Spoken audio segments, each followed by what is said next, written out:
ہمارے چینل سے جڑنے کے لیے YouTube سبسکرائب کریں۔ اگر آپ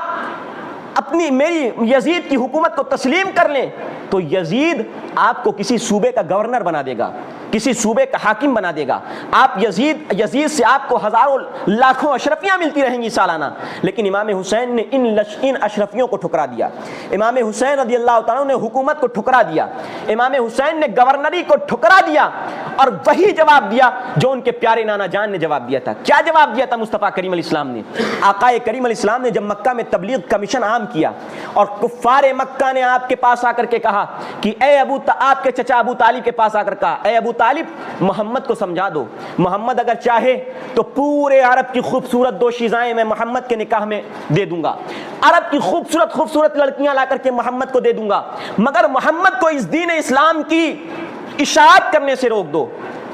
اہل عرب چاہتے تھے، کافر چاہتے تھے، ابو جہل، ابو لہب، عتبہ، شیبہ یہ چاہتے تھے کہ اے ابو طالب محمد کو روک دو، اگر محمد حکومت کرنا چاہتے ہیں، روپیہ مال و دولت چاہتے ہیں، ہم انہیں شہرت بھی دیں گے، روپیہ بھی دیں گے، مال و دولت بھی دیں گے، دو شیزائیں بھی دیں گے، مگر محمد اسلام اور میرے خدا کو، اسلام کو پھیلانا اور میرے خدا کو برا بھلا کہنا چھوڑ دیں۔ اللہ اکبر۔ مگر جب جناب ابو طالب نے میرے پیارے آقا کریم علیہ السلام سے فرمایا کہ کفار آئے ہیں اور وہ کہہ رہے ہیں کہ اسلام کو پھیلانا چھوڑ دیں، تو میرے پیارے آقا نے کیا خوبصورت جواب دیا۔ میرے پیارے آقا علیہ السلام نے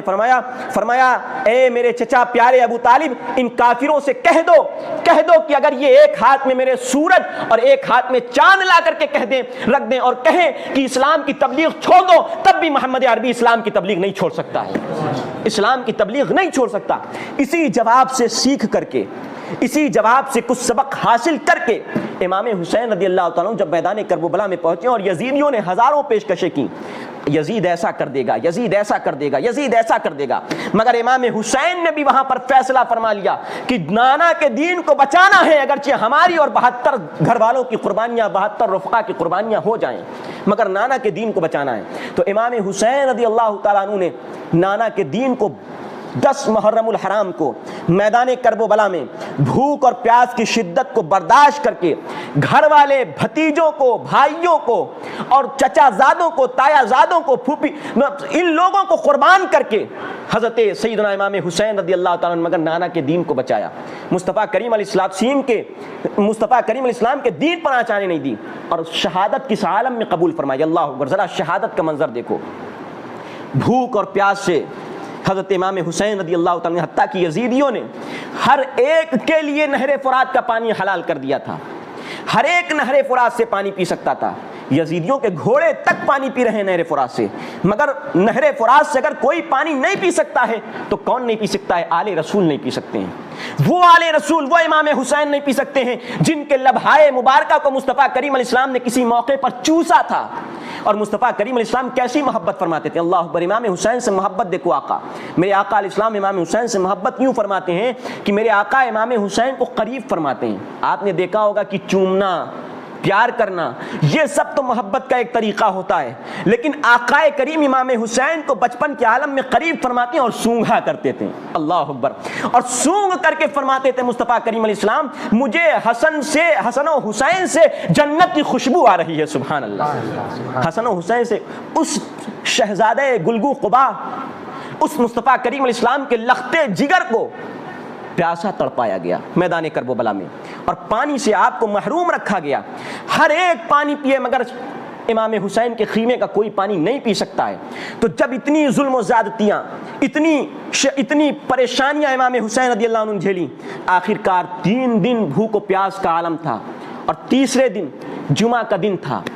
وقت ظہر کا تھا، وقت جمعہ کا تھا۔ سیدنا امام حسین رضی اللہ تعالیٰ تنے تنہا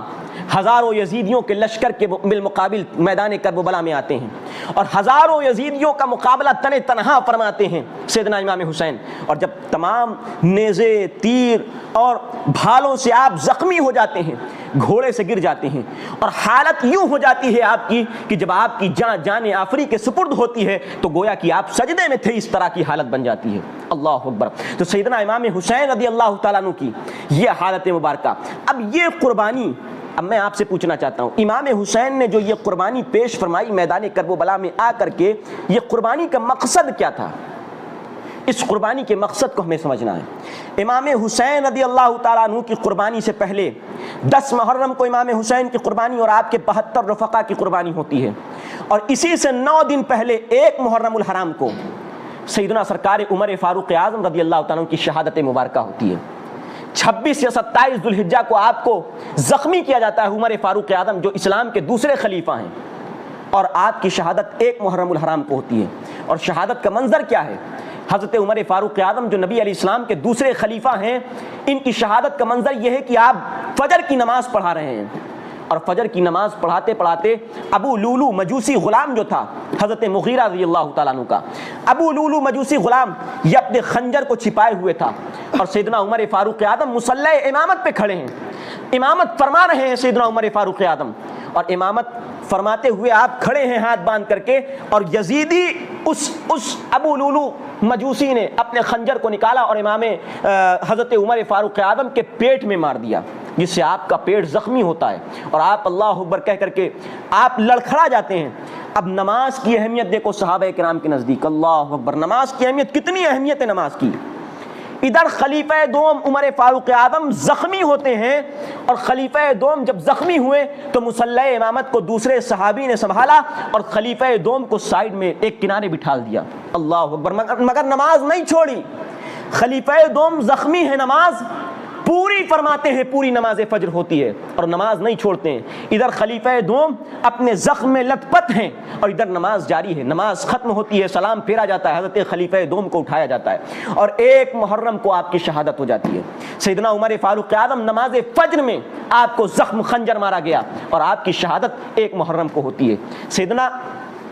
عثمان غنی رضی اللہ تعالیٰ عنہ مصطفیٰ کریم علیہ السلام کے تیسرے خلیفہ ہیں،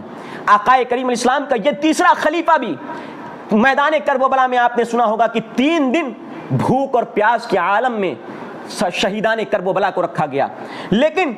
حضرت سیدنا عثمان غنی پر 40 دن بلوائیوں نے محاصرہ کر رکھا، اور باہر کا دانا پانی سب ممانعت فرما دی، فرمایا کوئی بھی باہر کا دانا پانی حضرت عثمان غنی کو نہیں پہنچایا جائے گا، کسی بھی طرح سے دانا پانی حضرت عثمان غنی کو باہر سے نہیں پہنچایا جائے گا۔ جب حضرت عثمان غنی کے گھر کا دانا پانی ختم ہوا اور آپ کو پیاس کی شدت بڑھی، حضرت عثمان غنی نے اپنا سر مبارک اپنے گھر کی دیوار سے بلند فرمایا اور فرمایا، اے لوگوں، اے میرے گھر کا محاصرہ کرنے والوں، کیا تم میں علی بن ابی طالب ہیں؟ لوگ کہتے ہیں نہیں، علی بن ابی طالب نہیں ہے۔ حضرت عثمان فرماتے ہیں جاؤ علی بن ابی طالب کو میرا پیغام پہنچا دو کہ عثمان پیاسا ہے، اس کے لیے پانی بھیج دیں۔ حضرت حسن رضی اللہ تعالیٰ عنہ کے ہاتھ میں مشکیزہ دے کر کے مولا کائنات مولا علی پانی بھیجتے ہیں، لیکن ادھر ذرا منظر دیکھو، ادھر منظر دیکھو، ادھر عثمان غنی کے گھر تک حضرت حسن پانی لے کر کے آ رہے ہیں، اور ادھر میدان کربلا کا منظر دیکھو کہ میدان کربلا میں جب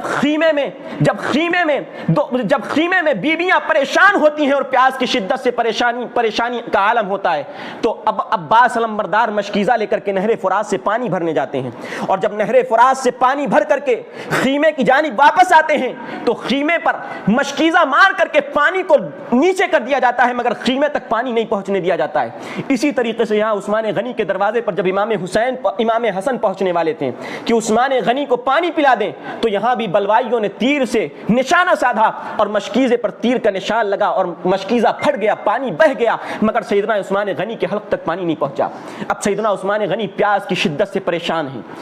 بھوک کی شدت سے پریشان ہیں، 40 دن بلوائیوں نے محاصرہ کر رکھا ہے۔